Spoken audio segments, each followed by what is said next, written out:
తిమ్మల గారు, నమస్తే. మనం లాస్ట్ టైం డిస్కస్ చేసుకున్నాం కన్సల్టెన్సీలు. ఇన్ఫ్యాక్ట్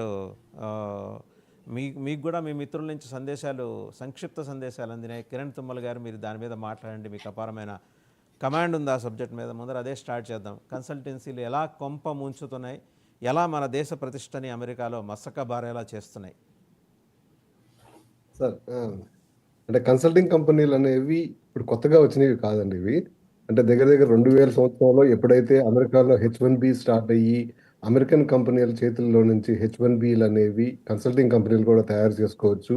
దీనికి అంటే ఇక్కడ లోకల్ కంపెనీలే కాదు, వేరే కంపెనీలు కూడా అంటే ఇండియన్ కంపెనీలు కూడా చేసుకోవచ్చు అన్నప్పుడు మన తెలుగు వాళ్ళు, ఇండియన్స్ కూడా అంటే బెంగుళూరు నుంచి కర్ణాటక వాళ్ళు కానీ అందరూ కలిసి కొన్ని కన్సల్టింగ్ కంపెనీలు అనేవి ఇక్కడ స్టార్ట్ చేశారండి. అంటే వాళ్ళు అప్పట్లో వాళ్ళేమి తప్పులేం చేయలేదు. 2001, 2002 ఆ టైంలో ఎలా ఉండేదంటే, అప్పుడు అమెరికాలో ఉన్న ఐటీకి కావాల్సినట్టుగా లేరు కాబట్టి, ఆ 2 సంవత్సరాలు ఈ ఈ నిబంధనలు సడలించి దగ్గర దగ్గర 65,000 ఉన్నాయి కాస్త, ఆ సంవత్సరాలు దగ్గర దగ్గర 180,000 కూడా H1బీలు ఇష్యూ చేశారు. ఆ 2 సంవత్సరాలు మాత్రం 2000, 2001 టైంలో.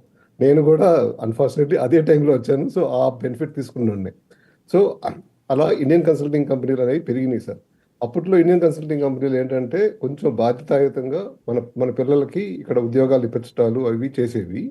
తర్వాత ఇప్పుడు అన్ని కంపెనీలు అలాగే ఉన్నాయని నేను అనను. కాకపోతే ఏమైందంటే ఇప్పుడు ఈ కంపెనీల్లో మనం డబ్బులు సంపాదించుకోవచ్చు, మనం ఎక్కువ చేసుకోవచ్చు అనే ఆశతో కొన్ని కొత్త కంపెనీలు మొదలైనయి సార్ ఇప్పుడు. అంటే ఇండివిడ్యువల్స్ కూడా ఇదొక ఇదొక ఎక్స్‌ట్రా ఆదాయం కింద ఆ మేనేజర్‌తో మాట్లాడుకోవటం, మేనేజర్‌కి ఎవరన్నా కావాలంటే ఆ మేనేజర్‌కి ఒక రూ. 5 ఇవ్వటం, ఈళ్ళు ఒక రూ. 5 తీసుకోవటం. అలా ఒక అడ్డదారులు, అడ్డపుంతలు అయితే చాలా తొక్కినాయి అమెరికాలో.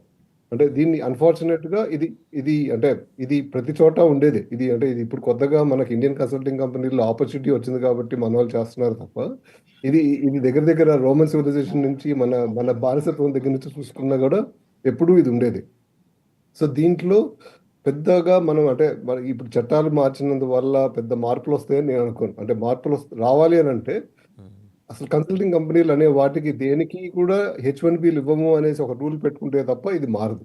ఎందుకంటే ఇప్పుడు యాక్సెంచర్ కంపెనీ చూసుకున్నా, డెలాయిట్ కంపెనీ చూసుకున్నా, మీరు ఇన్ఫోసిస్ చూసుకున్నా ఇవి కూడా కన్సల్టింగ్ కంపెనీలే. కాకపోతే మన ఇండియన్ కంపెనీల కంటే కొంచెం పెద్ద కంపెనీలు. మన ఇండియన్ కంపెనీలతో ఉన్న ప్రాబ్లమ్ ఏంటంటే వీళ్ళు కొంచెం ఎక్కువ అడ్డదారులు తొక్కుతున్నారనేది నా ఇబ్బంది.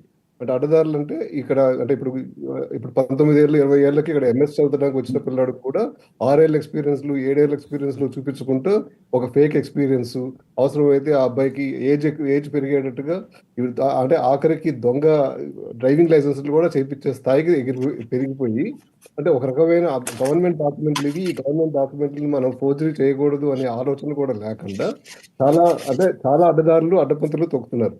దీంట్లో ఇంకొక ఇబ్బంది ఏంటంటే అండి, ఇప్పుడు H1బీ మీద నేను గాని, ఎవరైనా గాని పనిచేస్తే, మనం మామూలుగా రూల్ ఏంటంటే H1బీ హోల్డింగ్ కంపెనీ అనేది మీకు ప్రాజెక్ట్ ఉన్నా, ఉండకపోయినా మీకు జీతాలివ్వాలి. కాకపోతే ఇండియన్ కన్సల్టింగ్ కంపెనీలు అది ప్రాజెక్ట్ లేనప్పుడు జీతాలు ఇవ్వకపోవటం, లేకపోతే ప్లస్ హెల్త్ కేర్ ఇవ్వకపోవటం, ఇన్స్యూరెన్స్‌లు ఇవ్వకపోవటం ఇలాంటియన్నీ చేస్తాయి. అంటే చాలా చాలా అడ్డదారులు తొక్కుతా ఉంటాయి. అంటే అంటే ప్రాబ్లమ్ ఎక్కడంటే నీకు డాలర్ టు డాలర్ ఎంత డాలర్ వస్తుంది అనేది కూడా బయటకు చెప్పరు. ఎక్కువ మనకి ఇండియన్ కన్సల్టింగ్ కంపెనీలు. అంటే ఇప్పుడు మనకి పూర్తిగా బ్రోకర్‌గాను పనిచేయరు. అలా అని ప్రొఫెషనల్ కన్సల్టింగ్ కంపెనీ లాగాను పనిచేయరు. ఈ మిడిమిడిగా మిడ్ రేంజ్‌లో ఉన్న కన్సల్టింగ్ కంపెనీలతో మన విద్యార్థులు, అందరూ ఇబ్బంది పడతారు. కాకపోతే ప్రాబ్లమ్ ఎక్కడ అంటే దీన్ని అంటే మీరు ఇంతకుముందు రోమన్ సివిలైజేషన్ గురించి చెప్పినట్టు, రోమన్ సివిలైజేషన్‌లో కూడా గ్లాడియేటర్స్ ఉండేవాళ్ళు. ఇప్పుడు గ్లాడియేటర్ అంటే ఆ కొలోసియంలో ఫైట్ చేసేవాళ్ళని గ్లాడియేటర్ అంటారు. సో, అంటే ఈ మనం మన మన మన భాషలో చూసుకోవాలంటే ఇప్పుడు అమెరికన్ ప్రోడక్ట్ కంపెనీలకి దానికి పనిచేసే వాళ్ళని గ్లాడియేటర్లు అనుకుందాం. ఇక ఆ తర్వాత ఏం చేయమంటదంటే ఆ గ్లాడియేటర్ల పక్కన చేతులు నొక్కేవాళ్ళు ఉంటారు.